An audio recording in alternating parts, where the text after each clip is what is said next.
ان کو جب پریزنٹس ملتے ہیں، جب وہ اقتدار میں ہوتے ہیں تو جب ان کو تحفے ملتے ہیں، تو یہ جو سارے تحفے ہیں یہ جاتے ہیں توشہ خانہ کے اندر. ایک پورا ریکارڈ ادھر قائم کیا جاتا ہے. اس توشہ خانہ سے ایک قانون کے تحت آپ فیصلہ کر سکتے ہیں کہ میں ایک آدھی قیمت، ہمارے دور میں آدھی قیمت ہم دے کے ہم وہ خرید سکتے ہیں وہاں سے. سارا ریکارڈ اس کا ہے پڑا ہوا ہے توشہ خانہ میں. تو یہ جو کیس اس نے کیا ہے، یہ جو کیس کے اوپر فیصلہ دیا ہے، میں آپ ساری قوم کے سامنے اب یہ کہنا چاہتا ہوں کہ جب بھی، اور انشاءاللہ ہم اب جا رہے ہیں عدالت میں آج سب کے سامنے کہنا چاہتا ہوں کہ یہ عدالت کے اندر کیس جائے گا اور اس میں ایک چیز غیر قانونی نہیں نکلے گی، کیونکہ سارا ریکارڈ اویلیبل ہے. اور جنہوں نے قانون توڑا ہے، توشہ خانہ کا قانون کس نے توڑا ہے؟ آصف زرداری نے اور نواز شریف نے. کیسے توڑا ہے؟ انہوں نے 4 مہنگی گاڑیاں اس توشہ خانہ سے نکالی ہیں. قانون یہ کہتا ہے کہ آپ گاڑیاں نہیں نکال سکتے، مجھے بھی ملی تھی. تو ان کے کیس تو سنے نہیں، ان کے 10 سال سے کیس پڑے ہوئے جو انہوں نے یہ گاڑیاں غیر قانونی طور پہ نکالی تھی.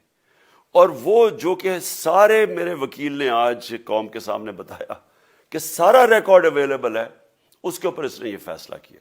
تو پہلے تو ہم جائیں گے انشاءاللہ عدالت میں. لیکن میں اس الیکشن کمیشن کے اوپر اپنی قوم کے سامنے اس کا ذرا اصلیت رکھنا چاہتا ہوں. یہ وہ آدمی ہے جو پچھلے 2.5 سال سے ہمارے خلاف فیصلے دے رہا ہے. 8 یا 9 دفعہ اس نے ہمارے خلاف فیصلہ دیا. ہم عدالت میں گئے اور عدالت نے اس کے فیصلے اوور ٹرن کر کے ہمارے حق میں فیصلے دیے، کیونکہ اس کے جو فیصلے تھے وہ غیر جانبدار نہیں تھے. ہم ای وی ایم مشینز کے اوپر کوشش کرتے رہے کہ اس ملک میں صاف اور شفاف الیکشن ہو. 2 سال کوشش کرتے رہے. اس الیکشن کمیشن نے پیپلز پارٹی اور نون لیگ کے ساتھ مل کے وہ نہیں ہونے دیا.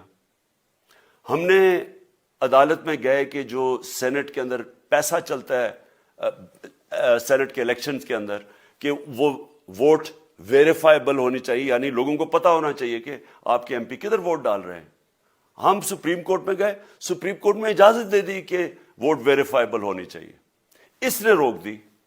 اس کے بعد یوسف رضا گیلانی کا بیٹا پیسے دیتے ہوئے پکڑا گیا ووٹ خریدتے ہوئے. اس نے کوئی ایکشن نہیں لیا. یہ اس نے جب ہمارا یہ ابھی جو آڈیو لیکس ہوئی ہے، اس کے اندر کیا چیز آئی ہے سامنے؟ آڈیو لیکس میں یہ سامنے آئی کہ نون لیگ کے ساتھ بیٹھ کے یہ فیصلے کر رہا تھا کہ کون سے حلقے ہمارے کمزور ہیں اور کدھر پی ڈی ایم کی ووٹ جو تھی ہمارے حلقوں سے دگنی تھی. اس نے ان کے ساتھ بیٹھ کے فیصلے کیے. یہ جو ابھی حال ہی میں الیکشن ہوئے ہیں، اسی الیکشن کمیشن نے، اس نے پہلے بھی جب پنجاب کے بائی الیکشن ہوئے تب بھی پوری الیکشن کمیشن کی مشینری نے ان کی مدد کی، اور اس کے گورنمنٹ بھی پنجاب میں انہی کی تھی، گورنمنٹ کی مشینری نے بھی پوری مدد کی. اس کے باوجود دونوں دفعہ یہ الیکشن ہار گئے. اور الیکشن اس لیے ہارے کہ پاکستان کی قوم ان کو ریجیکٹ کر بیٹھی ہے، اور اللہ کا شکر ادا کرتا ہوں ہمارے ساتھ کھڑی ہے.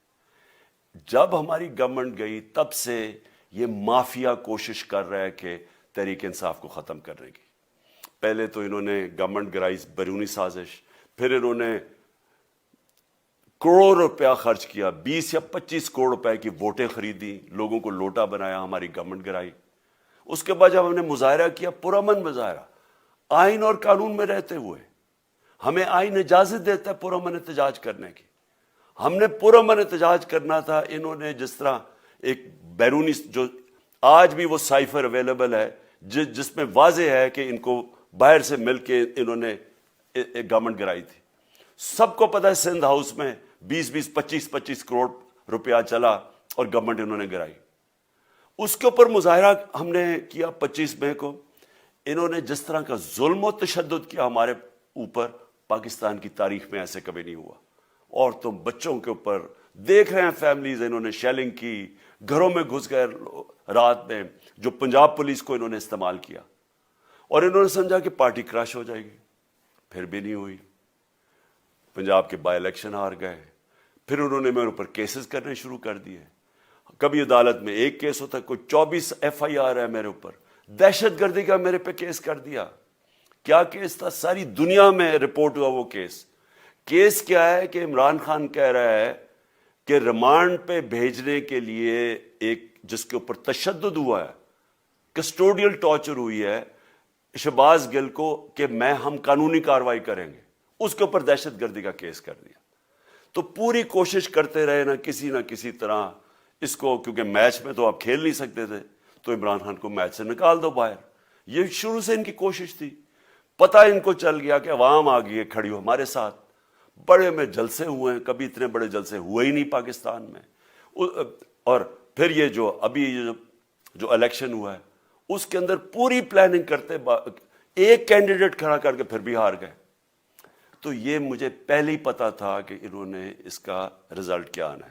میری ساری پارٹی کو پتا ہے، میں نے ان کو واٹس ایپ کیا، اپنے سارے لوگوں کو بتایا، مجھے کل رات میں نے سب کو بتا دیا کہ اس نے ڈسکوالیفائی کرنا ہے، کیونکہ یہ اس سازش کا حصہ ہے، یہ مافیا کا حصہ ہے۔ اور مافیا کیا کوشش کر رہی ہے، یہ ذرا ساری قوم سن لو۔ جو پاکستان کی سب سے بڑی پارٹی ہے، جو فیڈرل پارٹی ہے، باقی پارٹیز تو اب صوبائی پارٹیز رہ گئی ہیں، چھوٹی سکڑ کے ہو گئی ہیں فیملی پارٹیز، جو سارے ملک کے اندر ایک فیڈرل پارٹی ہے، اس کو ختم کرنے کی کوشش کر رہے ہیں۔ اور یہ میں پھر سے اس ملک کی تکلیف دے جو ہمارا تاریخ کا حصہ تھا، جب ایسٹ پاکستان ہمارے سے علیحدہ ہوا، کیا ہوا تھا؟ جو پارٹی کو سب سے بڑا مینڈیٹ ملا، اسی پارٹی کو ختم کرنے کی کوشش کی۔ ملک کا جو ہوا وہ تاریخ کا حصہ ہے۔ یہ پھر کوشش کر رہے ہیں کہ ایک پارٹی جو ساری فیڈریشن کو اکٹھا رکھ سکتی ہے، اسی پارٹی کو ختم کرنے کی کوشش کر رہے ہیں کہ جناب عمران خان کو کسی طرح ڈسکوالیفائی کریں اور پھر الیکشن ہو۔ اور پھر مجھے اور نواز شریف کو ایک ہی طرح دکھایا جا رہا ہے کہ اچھا جی عمران خان بھی ڈسکوالیفائی ہو گیا تو نواز شریف بھی ہو گیا۔ نواز شریف اس ملک کا بڑا مجرم ہے، 30 سال سے چوری کر رہا ہے اس ملک کا پیسہ باہر، بڑے بڑے محلات ہیں اس کے اور اس کے بچوں کے باہر، ایک رسید نہیں دکھا سکتا کہ پیسہ کدھر سے آیا۔ میں نے کرکٹ کھیلتا تھا تو میں نے ایک فلیٹ خریدا، میں تو پبلک آفس ہولڈر بھی نہیں تھا، 34-35 سال پہلے میں نے فلیٹ خریدا جب کرکٹ کھیلتا تھا۔ اس کے باوجود میں نے 8 مہینے عدالت کے اندر ایک ایک رسید بتائی کہ مجھے کدھر سے انکم آئی، کدھر سے آمدنی آئی، اور باہر سے حلال کے پیسے کی جو میں نے جو خرچہ جو خریدا فلیٹ، اس کو جب بیچا بینک کے تھرو پاکستان میں پیسہ لے کے آیا، اپنے ملک میں پیسہ لے کے آیا، اس کی بھی منی ٹریل تھی۔ عدالت نے مجھے صادق اور امین کہا، اور مجھے مقابلہ اس آدمی سے کر رہے ہیں جو اربوں روپے کی پراپرٹیز لے کے بیٹھا ہوا ہے۔ کبھی کوئی جھوٹ بولتا ہے کہ جی مجھے قطری کھاد کے جی قطری نے پیسے دے دیے، کبھی وہ کہتا ہے یہ ہیں وہ ذرائع، وہ فیل ہو جاتا ہے۔ وہ بیٹی کہتی ہے میرے لندن تو چھوڑو پاکستان میں کوئی پراپرٹی نہیں ہے، اور پھر پراپرٹی نکلا۔ یعنی جو بتا ہی نہیں سکتے کہ اس ملک سے باہر اربوں روپے کی پراپرٹیز ہے، اور اس کو اور میرے ساتھ کر رہے ہیں کہ جی آپ دونوں ڈسکوالیفائی ہو گئے۔ اور جو سب سے شرمناک چیز کیا ہے کہ جس آدمی کی ساری پراپرٹی سب پاکستان سب ڈکلیئرڈ اپنے نام پہ، اس کو ڈسکوالیفائی کر رہے ہیں، اور یعنی میچ سے باہر رکھنے کی کوشش کر رہے ہیں۔ اور کن کو اس ملک میں بچایا جا رہا ہے؟ اس ملک کے بڑے بڑے مجرم جن کے اوپر اربوں روپے کے کیسز ہیں، وہ آ کے پہلے تو ان کو سازش کے تحت ملک پہ بٹھایا جاتا ہے، پھر وہ قانون اسمبلی میں بیٹھ کے نیب کا قانون چینج کرتے ہیں اور 1100 ارب روپے اپنا معاف کروا لیتے ہیں۔ قوم جب نیچے پسی ہوئی ہے آج مہنگائی میں، بے روزگاری میں، 6 مہینے میں انہوں نے ملک کدھر سے کدھر پہنچا دیا ہے۔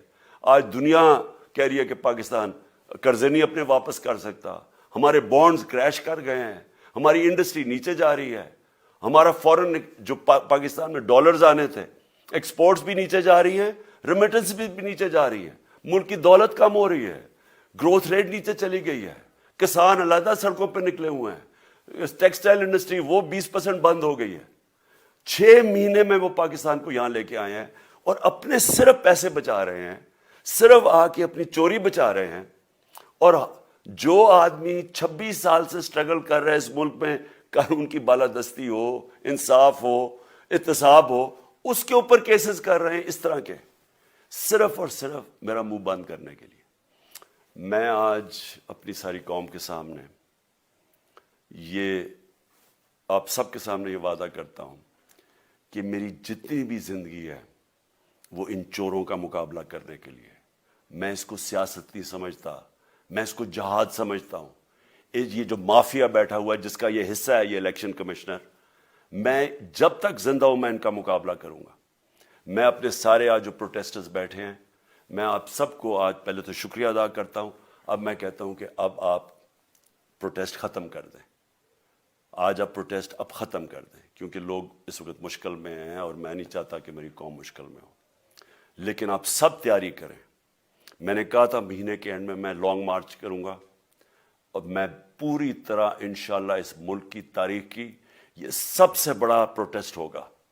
اور یہ صرف لانگ مارچ پہ ختم نہیں ہوگا, یہ میری حقیقی آزادی کی تحریک چلتی رہے گی جب تک اس ملک کے اندر قانون کی بالادستی قائم نہیں ہوگی. اس طرح کے چور, اس طرح کے ڈاکو, اس طرح کے مافیا, اس طرح کا یہ کرپٹ الیکشن کمشنر جب تک یہ بیٹھے ہیں میری یہ تحریک چلے گی. اور میں اپنی ساری قوم کو آج کہہ رہا ہوں کہ یہ ملک ایک فیصلہ کن موڑ پہ ہے. اگر ہم جو اللہ کا حکم ہے کہ ظلم اور ناانصافی کے سامنے کھڑے ہو, جہاد کرو, اللہ کا حکم ہے امر بالمعروف, اچھائی کے ساتھ کھڑے ہو اور اس طرح کے چوروں کے خلاف کھڑے ہو, جب تک ہم قوم اس فیصلہ کن وقت پہ اب جدوجہد کرنے کے لیے تیاری نہیں کریں گے, ہم ان چوروں سے اپنی جان نہیں چھڑا سکیں گے. جہاد اللہ نے ہمارے پہ فرض اس لیے کیا ہے کہ جب ہم ظلم کا مقابلہ کرتے ہیں اپنی بہتری کرتے ہیں, ظلم کم ہو جاتا ہے.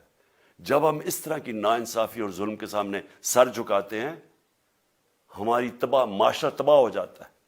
جب معاشرہ اچھے اور برے کی تمیز ختم کرتا ہے, یہ چور جا کے ملک کا فیصلہ کرتے ہیں, وہ معاشرہ کو تباہ کر دیتے ہیں. ہم آج اس فیصلہ کن وقت پہ کھڑے ہیں. میں آپ کو کال دوں گا, پھر سے میں آپ کو کہوں, اور انشاءاللہ اس ملک کی تاریخ کی یہ سب سے بڑا مظاہرہ ہوگا, یہ سب سے بڑی پروٹیسٹ موومنٹ ہوگی, اور یہ رکے گی نہیں. اب یہ جب تک ہم اس ملک کو حقیقی طور پہ آزاد نہیں کرتے, یہ میری پروٹیسٹ موومنٹ اب چلتی رہے گی. پاکستان زندہ باد.